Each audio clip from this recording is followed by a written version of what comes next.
À tous, bonjour à toutes, j'espère que vous avez passé une bonne matinée de prière, de méditation devant l'icône de l'Annonciation ou l'icône de votre choix.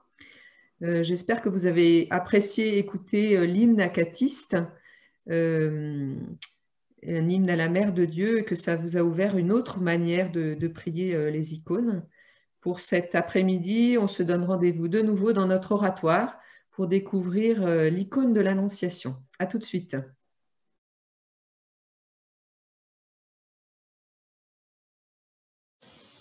Bonjour à tous, nous voici réunis pour un deuxième temps de méditation. Toi, Maître divin de tout ce qui existe, éclaire et dirige l'âme, l'esprit et le cœur de ton serviteur. Conduis sa main afin qu'il puisse représenter dignement et parfaitement ton image, celle de ta Sainte Mère et celle de tous les saints pour la gloire, la joie et l'embellissement de ton Église. Mon Dieu, bénis mes humbles efforts, fais que mon labeur serve l'élévation de mon âme pour la gloire de ton saint nom. Amen. Avant de commencer tout travail, l'iconographe doit prendre un temps de silence et de prière. Ce matin, vous avez pu prier devant l'icône de l'Annonciation et vous familiariser avec l'ange et son annonce faite à Marie, avec Marie et son fiat à l'annonce de l'ange. Ensemble, nous pouvons relire cette icône. En préparant cette intervention, en méditant devant l'icône que je vous propose et que vous avez entre les mains, je me suis trouvée bien embêtée. Il faut que je vous prévienne, cette icône a été réalisée par des amateurs afin de constituer une collection d'icônes itinérantes en vue d'une catéchèse pour tous les âges, et ce dans le cadre d'Ecclésia 2007, avec le soutien du diocèse de Belfort-Montbéliard. Et aujourd'hui, cette icône est itinérante et elle n'est pas avec moi à la communauté de Poitiers. J'ai donc choisi d'intervenir avec cette icône de la Vierge à l'enfant qui fait partie de la collection. Et voilà qu'en priant l'icône que vous avez entre les mains, je lui ai trouvé quelques erreurs, qui n'en sont pas forcément, mais qui m'interpellent et m'ont permis de creuser tel ou tel aspect de la parole de Dieu et de sa représentation en forme et en couleur. Dans la tradition orthodoxe, les icônes sont le reflet du récit évangélique, interprété à la lumière des offices liturgiques qui, eux, sont influencés par les apocryphes. Voilà les trois sources d'inspiration qu'il faut avoir présentes à l'esprit lorsqu'on veut interpréter une icône. Dès lors, elle s'ouvre à notre regard et nous présente toute sa richesse théologique et spirituelle. C'est pour ça que je vous ai invité à écouter l'hymne acatiste. Réjouis-toi. C'est le premier mot adressé à la Vierge Marie par l'ange Gabriel, faisant irruption devant elle à Nazareth. Et il donne la raison de cette invitation à la joie. Comblée de grâce, le Seigneur est avec toi. Nous sommes avec l'évangéliste Luc au chapitre 1, verset 28. On imagine la surprise et la crainte de la Vierge Marie, qui rapporte l'évangéliste Luc, se demander ce que signifiait cette salutation. Et l'ange lui dit « Sois sans crainte, Marie, car tu as trouvé grâce auprès de Dieu. Voici que tu concevras dans ton sein et enfanteras un fils, et tu l'appelleras du nom de Jésus. Il sera grand et sera appelé Fils du Très-Haut. Le Seigneur Dieu lui donnera le trône de David, son père. Il régnera sur la maison de Jacob pour les siècles, et son règne n'aura pas de fin. » Mais Marie dit à l'ange, « Comment cela sera-t-il, puisque je ne connais pas d'homme ?» L'ange lui répondit, « L'Esprit Saint viendra sur toi, et la puissance du Très-Haut te prendra sous son ombre. C'est pourquoi l'être saint qui naîtra sera appelé Fils de Dieu. Et voici qu'Élisabeth, ta parente, vient elle aussi de concevoir un fils dans sa vieillesse, et elle en est à son 6e mois, elle qu'on appelait la stérile, car rien n'est impossible à Dieu. Marie dit alors, « Je suis la servante du Seigneur, qu'il m'advienne selon ta parole. » Et l'ange la quitta. Luc chapitre 1, versets 29 à 38.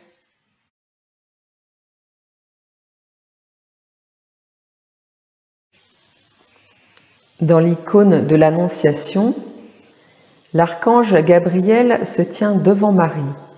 Elle est droite, ouverte à sa parole. Dans certaines icônes, l'archange Gabriel semble surgir vivement, sa robe et ses ailes en mouvement, et Marie est légèrement courbée, comme en signe d'acquiescement. Dans d'autres icônes, Marie se tient assise pour souligner sa supériorité par rapport à l'ange. L'ange bénit Marie de la main droite, et il devrait tenir dans sa main gauche un bâton de pèlerin, signe qu'il est un messager de Dieu, ou un rouleau, signe qu'il est porteur de la parole de Dieu. Sa main droite qui s'avance vers la Vierge Marie évoque à la fois la parole énoncée, l'autorité et la bénédiction. Le messager de Dieu réalise ici parfaitement la définition que donne des anges l'Épître aux Hébreux, au chapitre 1, verset 14. Les anges ne sont-ils pas tous des esprits chargés d'un ministère, envoyés en service pour ceux qui doivent hériter du salut? Marie se tient debout dans une attitude de recueillement et de réceptivité. Elle tient un fil dans une main, une pelote dans l'autre. Cela reprend une tradition relatant qu'elle fut choisie comme vierge sans tache de la maison de David pour tisser un voile destiné au temple de Jérusalem. Parfois, on voit même clairement que Marie, avant l'interruption de l'ange, était en train de filer de la laine pourpre rouge. Rappel d'une scène rapportée par le protévangile de Jacques. Marie était en train de filer le voile du temple au moment de l'Annonciation, ce même voile qui se déchira en deux au moment de la mort du Christ, et donc symbole de sa chair. Ce qu'elle est en train de faire de ses mains est sur le point de se réaliser en elle. Et nous voyons bien sur le sein de Marie le Christ enfant nu. Elle-même touche de sa main son Fils, avec la même main qui tient le fil de son ouvrage. À travers ce lien, nous voyons le lien qui unit la mère à l'enfant.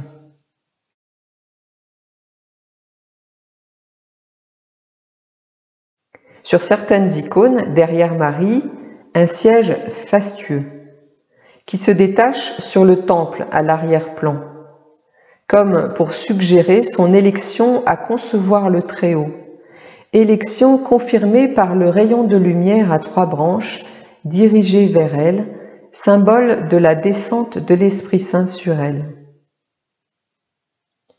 Dans notre icône, pas de trône fastueux, simplement une estrade qui contribue à mettre en valeur la dignité de la Vierge Marie. Dans notre icône, pas de rayon lumineux sur Marie, mais un demi-cercle appelé sphère divine, abritant l'image du Christ Jésus. Ici, dans cette icône, tous les éléments de l'économie du salut sont présents. Marie, qui va concevoir le Fils de Dieu, Jésus lui-même, dans le demi-cercle, dans une tunique blanche qui préfigure sa résurrection, sa mort et sa résurrection. La Vierge Marie est tout en retenue. Elle est prudente, car elle se rappelle la première Ève, qui s'était laissée séduire par un autre ange. Et cela a entraîné la chute de l'humanité. La prudence de Marie marque le début de notre salut. Marie est prudente, mais en même temps, elle donne son consentement.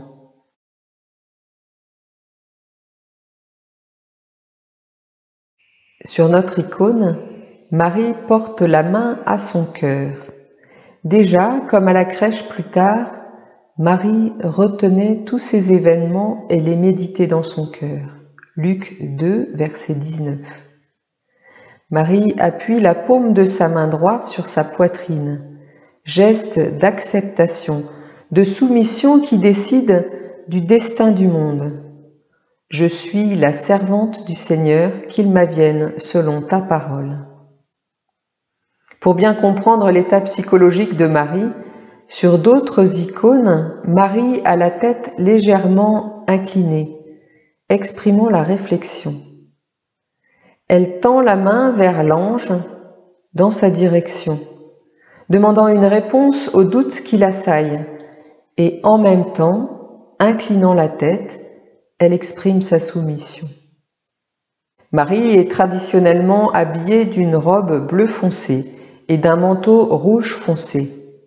Le rouge foncé signifie sa dignité royale, qui lui vaut sa qualité de mère de Dieu. Les 3 étoiles sur son voile et ses épaules indiquent sa virginité, avant, pendant et après son enfantement. Par contraste, l'ange est vêtu de couleur claire, car il est messager de lumière.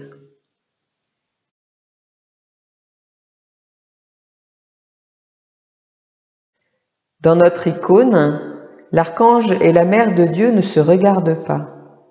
Les yeux de Marie sont tournés vers nous, comme pour nous prendre à témoin de l'événement. Nous sommes protagonistes à part entière de cette scène. Pour cela, il convient que nous voyions le visage entier des 2 personnes. Là réside toute la grâce de l'icône. Marie nous prend à témoin et nous comprenons que l'incarnation n'est pas seulement un acte de volonté de Dieu, mais aussi de la libre volonté et foi de la Vierge Marie. L'acceptation de la Vierge Marie, son oui à la demande de l'archange Gabriel, est l'image de oui que tout homme, toute femme est appelé à prononcer à certains moments de son existence. Image du Père, le Christ est aussi l'image de sa mère, qui devient à son tour à sa ressemblance. Pour le disciple, pour nous, revêtir le Christ, c'est ressembler également à la Vierge Marie, d'autant plus qu'elle est notre mère. Comme elle, nous avons à reconnaître la présence de Dieu en nous. Aujourd'hui commence à poindre l'aurore de notre salut et se manifeste le mystère éternel, car le Fils de Dieu devient Fils de la Vierge, et Gabriel annonce cette grâce. Avec l'ange, disons donc à la Mère de Dieu, « Réjouis-toi, pleine de grâce, le Seigneur est avec toi. »